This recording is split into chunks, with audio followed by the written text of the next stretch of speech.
Welcome back, YouTube, to another episode. In this episode, I asked about a week ago for your questions and answers, like a bit of a Q&A. Plenty of you sent them in, so thank you very much for that. I'm going to run through them with you in this episode. Well, that was a good start. Right, let's get straight into the questions then. I'll start over on YouTube. I asked this on TikTok, YouTube and Instagram.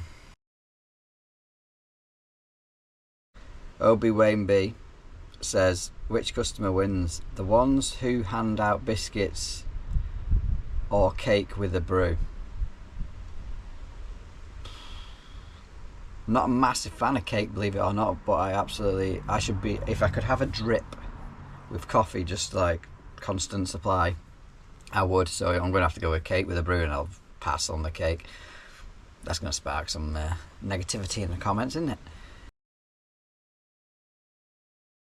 Next one is, do you have any tips for someone who's employed with a family, going self-employed?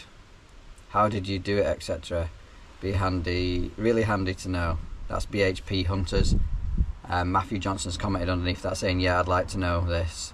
Mortgage and kids always holding me back, but think there's enough work out there. Right, so that's a good question. I love that question. That's the type of questions I wanted coming in. Going self-employed, sometimes you just have to do it. Do you know what I mean? You might get sacked from your job. Your company might quit, and you just have to bite the bullet. But most of the time, like the two in the comments, you've already got a job. You're already employed. The stability is there. Ask yourself, how many foreigners are you doing? How many jobs on the side? Have you got too much work? Is your phone ringing too much that you can't get to all your jobs on the side because you haven't got enough time? If that's the case, then you should be pretty comfortable going self-employed because you've got the work coming in. What's hard is, let's say you only have one or two little tiny jobs on the side every week, a couple of tap changes, and then you decide, I'm going to go self-employed. Currently you've only got 2 hours a week coming in. That's not going to pay the bills. Yes, you can start advertising and such, but that's not guaranteed. Start pushing for the jobs on the side now whilst you're employed, and start building that business, building that clientele before jumping ship. Other than that, it's virtually straightforward in regards to, you get yourself an accountant. Building a business is the hardest bit, but it just takes time. There's no quick and easy fix. You can sign up to things like Check Trade, and I don't even know if they still exist and stuff like that, but you're paying for the leads then. That's not the right road to go down, in my opinion. Build up your jobs on the side first. Tom Plum PHS says, why haven't you hit 10k yet, with a sad face? I've not got a clue.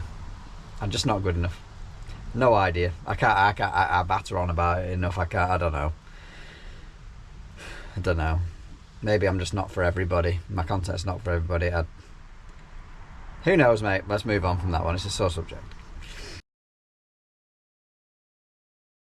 As a proud tradesman of being one of the best out there, my wetback has sucked up more coffees and teas than it has sucked out toilet bowls, which is frustrating because when they are made correctly, I really do enjoy a brew. My question is, have you ever been caught short and had to take a horrific dump whilst the customer popped out to get some fresh milk?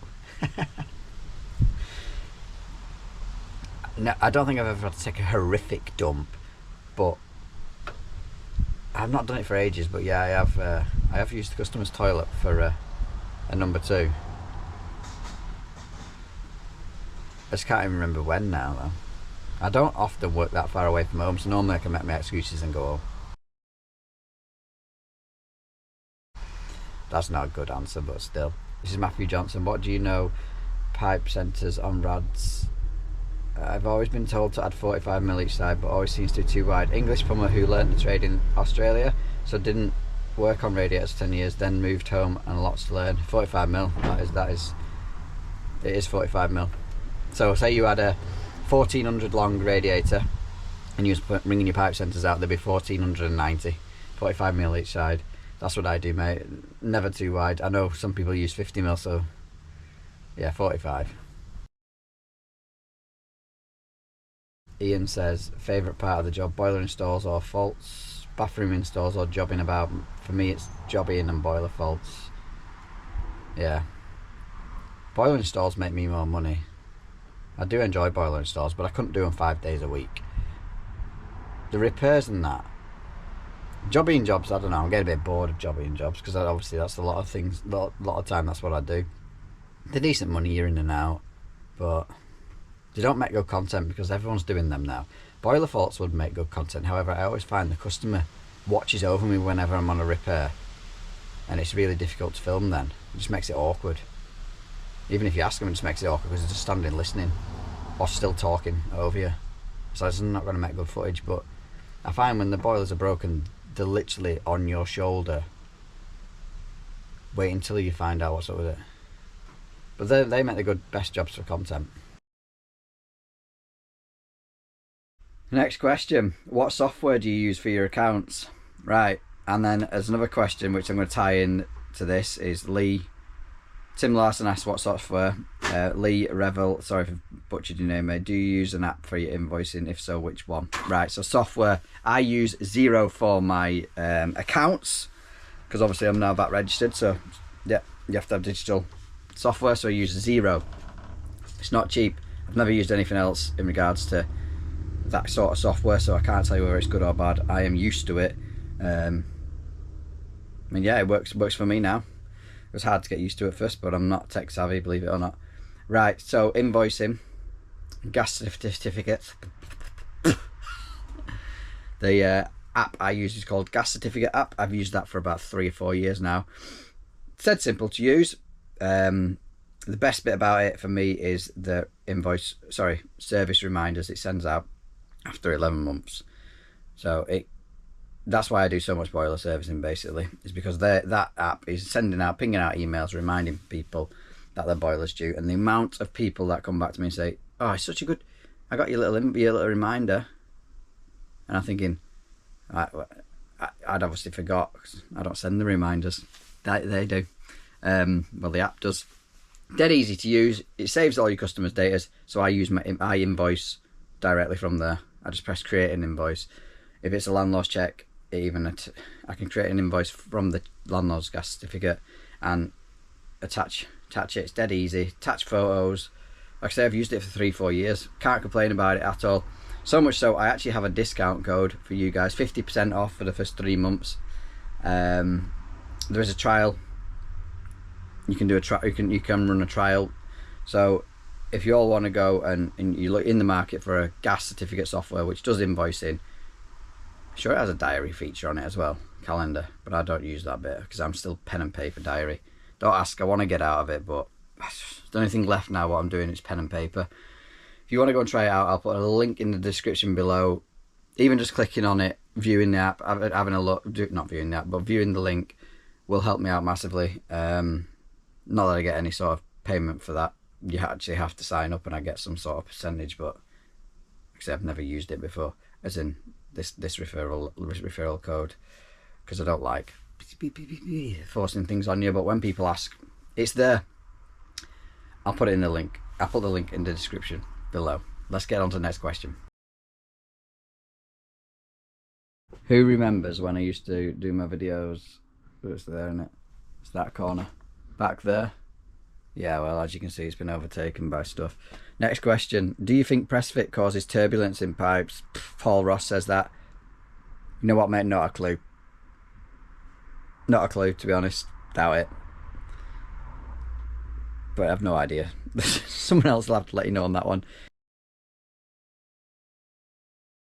Who you behind? Reform, Labour or Conservative? I can't remember the last time I voted, to be honest. That's Putin's purple-headed. I can't, yeah. Whatever answer I give to that will lose me subscribers. No, I'm not gonna answer that one. Southwest Wilderness, Scotland. How do you give customers to pay their bill? How long do you give customers to pay their bill after the job is finished? And have you ever anyone who hasn't paid up? This is a good question.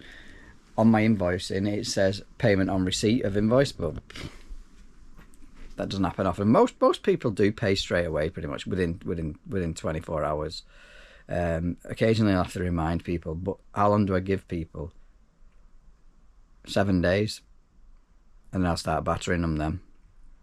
The only time I've not had somebody pay was when I first started. It was 30 quid for relighting a pilot light, so that would have been like 14 years ago, and just never paid. Ignored my messages, but because it was 30 quid I just let it slide. But that's the only time I've never had somebody pay, believe it or not. So I'm sorry, I've not got any good stories on non-payers. But yeah, 7 days is a limit. Your dad taught you a lot, but my question is, what have you taught your dad, Dan?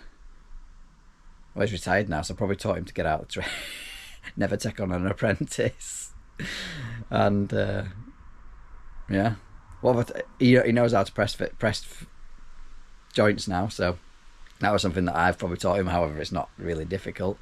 A lot of the rules and regulations he doesn't know in regards to boilers and flues and stuff like that. So when we are installing, or he had priced a job up, he'd ask about the flue regs and regulations. So I probably taught him stuff like that, useless information.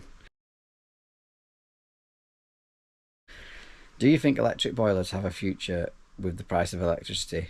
Absolutely, because of the fact you can get renewable energy, you know, like solar panels on your roof and stuff like that.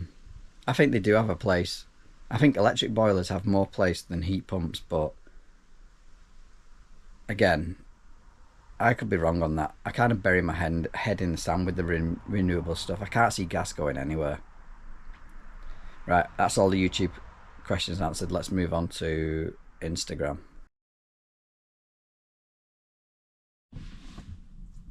Well, that was annoying.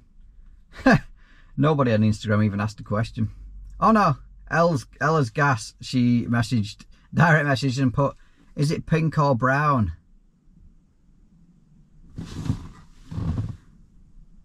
Is what pink or brown? You'll have to expand on that, Ella. Right, TikTok, what did we get? Professor Plum said, "How does it feel to be my favourite?" I'm honoured, mate, if I'm your favourite. Sam has got his own YouTube channel. Just search Professor Plum. A lot of you probably watch him already because he's got more subscribers than me, so I don't know why I'm giving you a shout out, Sam. Should be the other way around. But yeah, good content. Jobbing about most of the time. Very similar to myself, as in the jobs he does. Content's completely different. C&G Gas Services, will United win the Premier League this year? Absolutely not, mate. Even though I'm a Wigan fan, United ain't winning nout. Ryan the Plumber says, how many cookies could a Cookie Monster cook if a Cookie Monster could cook cookies? And apparently I'm supposed to say that in Scottish. In a Scottish accent. In a Scottish... Nah, mate, no. Bob Kershaw.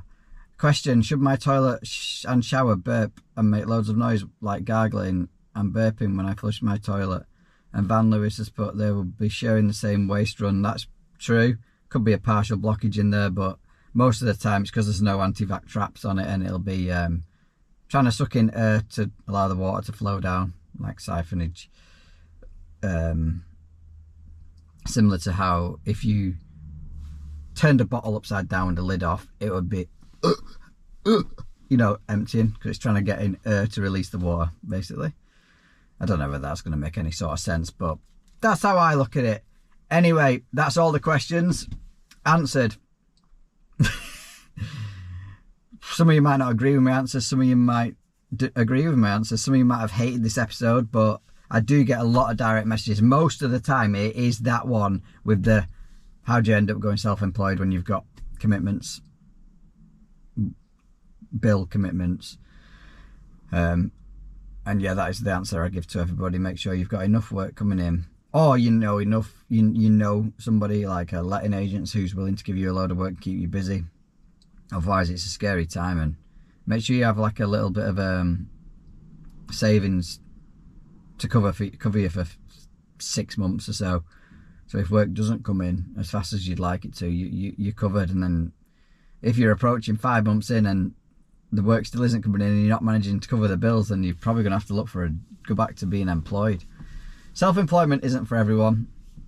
The only massive benefit you get is the freedom, but I wouldn't say you actually make more money than being employed. I don't know. I don't anyway. I probably make just as much as I would if I was employed. However, I do a lot less hours. Anyway, thank you very much for watching this episode. Don't forget to give it a like. Consider subscribing if you haven't done already. It's absolutely free. If you go on the channel homepage, there's a little bell in the top right hand corner. If you click that bell, it'll notify you of every single video I post out, if you're that interested. If you're not, then don't click it. Whatever, mate. See you on the next one.